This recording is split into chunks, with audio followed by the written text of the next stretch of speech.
ধনী গরিবের লড়াইয়ের ৮৩ নম্বর পর্বে দেখানো যায় যে তারা সোহাগ আর সোহাগের স্ত্রী যখন যাচ্ছিল তখন এই মোল্লা সাহেব বড় মোল কিন্তু বাড়ি থেকে চলে যাচ্ছিল। এটা নিয়ে কিন্তু তারা কিন্তু হাসাহাসি করে যে বলে কি ব্যাপার মোল সাহেব চলে যাচ্ছে। অন্যদিকে কিন্তু রতনের সেই বিয়ানেও কিন্তু তাদের কথায় কিন্তু চলে যাচ্ছে অপমানিত হয়ে। তো অপমানিত হয়ে চলে যাবে না কেন? অন্যদিকে মাস্টার সাহেব সুলতানাকে অনেক কষ্ট বুকে পাথর রেখে কথাগুলো বলেছিল যে তুমি যার তারই হয়ে যাও, ভুল মানুষের যেন হইও না। তো তখন মাস্টার সাহেব অনেক কষ্ট নিয়ে কথা বলে চলে যায়।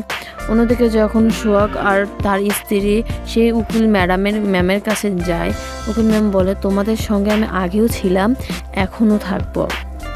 সুলতানার বাবা কিন্তু সুলতানাকে সুজনের সাথে বিয়ে দেওয়ার জন্য উঠে পড়ে লেগেছে, কিন্তু সুলতানা বিয়ে করবে না সুজন ভাইকে। এই কথা সাপ বলে দেয় যে ও আমার ভাই আর আমি ওকে বিয়ে করব না। যখন এই কথা জানতে পারে তখন কিন্তু সে চলে যায়। ও তারপরে সুজনের সেই বিয়ান তাকে কিন্তু সবাই অপমান করতে লাগলো এবং বলল যে কি ব্যাপার, কাজ কি শেষ হয়নি, চলে যাচ্ছেন কেন বিয়ান সাহেবা? তাকে কিন্তু অপমান করা শুরু করলো।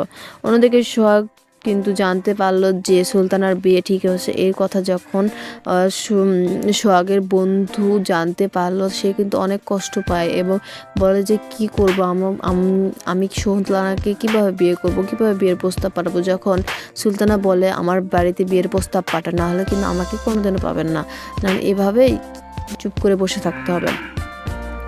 তো বন্ধুরা, এই কথা ভেবে কিন্তু সোহাগ আর সোহাগের স্ত্রী তার বন্ধুর কথা শুনে কিন্তু তারপরের দিনে যায় এবং তাদের কিন্তু অপমান করে বের করে দেওয়া হয়।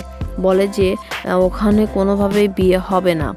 যখন এসব জানতে পারে তখন সুলতানা কিন্তু তার বন্ধুকে বিয়ে করার জন্য অস্থির হয়ে পড়ে। তো বন্ধুরা, অবশ্যই আমার চ্যানেলটি ভালো সাবস্ক্রাইব করবেন।